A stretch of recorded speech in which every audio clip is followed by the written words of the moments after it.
C'est démodé, ridicule et pas de notre époque.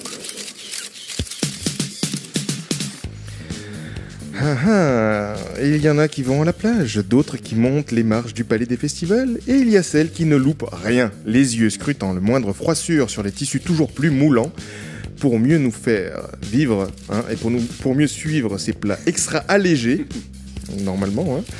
Nadra Fashionista à Cannes pour nous aujourd'hui, c'est à toi.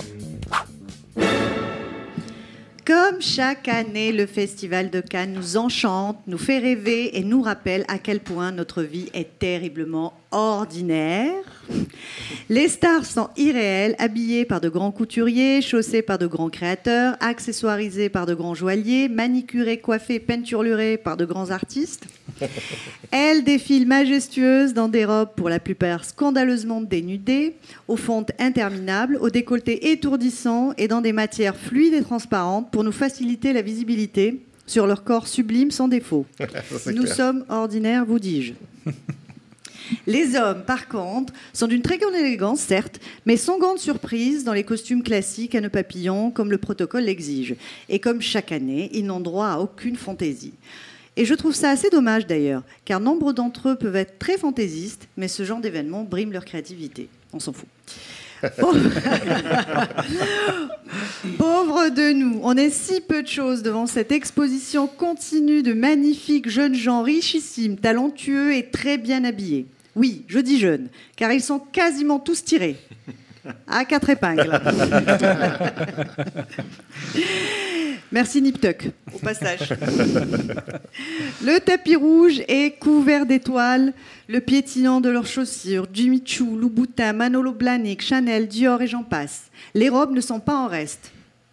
Al Fanning, habillé en Mourad Zuhair, Amal Clooney et Blake Lively, en atelier Versace, Léa Seydoux, en Louis Vuitton, les sublimes Jessica Chastain et Julia Roberts en Armani privé, Kirsten Dunst en Valentino, Vanessa Paradis, Cadavéric en Elisab, Marion Cotillard et Mélanie Thierry en Dior, Kendall Jenner, si vous vous rappelez, c'était la sœur de Kim Kardashian.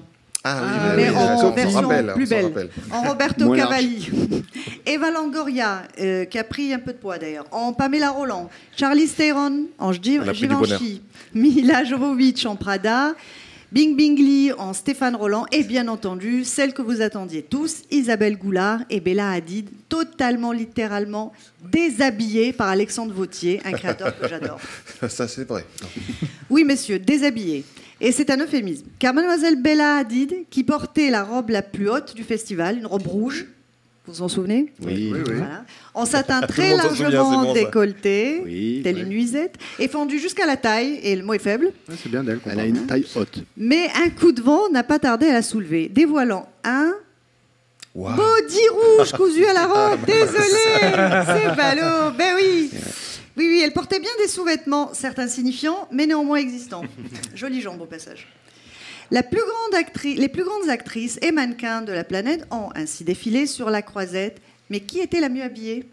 Moi. Sophie. J'étais pas invitée. Sans conteste, Jordan Dunn, en Ralph & Russo, était fabuleuse dans une robe bustier blanche avec des fleurs bleues broutées dessus et une traîne magnifique. Julia Roberts était sublime et pieds nus pour la première montée des marches du festival. Et oui, la première fois. Vous le saviez que c'était la première fois ? C'était une grande preuve. C'était la première fois qu'elle monte les marches du festival ou qu'elle soit invitée. J'étais étonnée. Marion Cotillard, grande habituée des 24 marches cannoises, était magnifique comme à son habitude. Blake Lively nous révèle sa seconde grossesse très assumée dans une robe très ajustée. Superbe femme. Il y a vraiment que les Américaines pour être enceintes, à talons hauts, robe super moulante, fondue jusqu'aux hanches, parce que Géraldine Nakache, notre actrice et réalisatrice française, aussi enceinte au Festival de Cannes. Mais bizarrement, elle portait une robe très large, noire et longue, avec glamour. Elle pourrait faire un effort quand même, les Françaises. Là, les moins bien habillées, il y en a eu un paquet, donc j'en ai sélectionné 2, les pires. Clémence Poésie, très jolie habituellement, a été très mal conseillée pour l'occasion, en robe choucroute Chanel, rouge à fleurs, volant, bon, enfin une horreur. Sacco, habillée par Chloé, catastrophe. Tout de voile, de jaune, de coupe asymétrique, c'était terrifiant. Bref, un défilé gratos et une com incroyable pour les stylistes qui prêtent, offrent ou vendent, pour les plus malins, leur création à des icônes de la mode et du 7e art.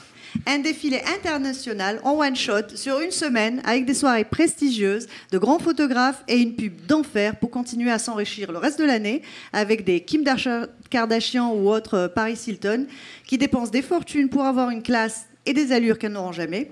Mais les créateurs s'en foutent, car elles continueront à acheter et le show continue. Allez, haut les cœurs, on continue de rêver et d'admirer, mais on arrête de fantasmer et de pleurer.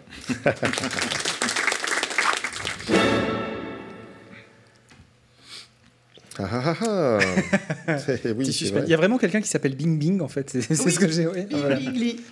Qui est cette personne?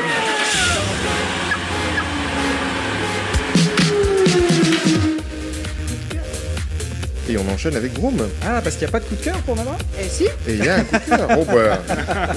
Voilà, Mais voilà. on est fatigué, on vous prévient. Un coup de cœur.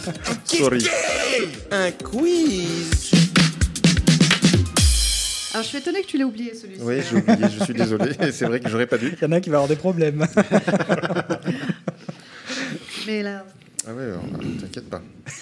Alors, coup de cœur, enfin, un coup, à mon avis, tout court, vous allez comprendre, parce que ce sont des rouges à lèvres en forme de sexe masculin, très bien imités, comme vous pouvez voir sur la photo, si vous la voyez. Voilà. Oui, oui, vous avez bien entendu, des bâtons de rouge à lèvres, mais ce n'est rien d'autre que des pénis. Voilà, ça s'appelle comme ça, c'est en vente sur Amazon, avec un très large choix de couleurs. Une bonne idée supplémentaire comme cadeau malaisant pour un enterrement de vie de jeune fille. Pour la fête des mères, non? Ouais, moi ça passera pas avec la mienne. Hein.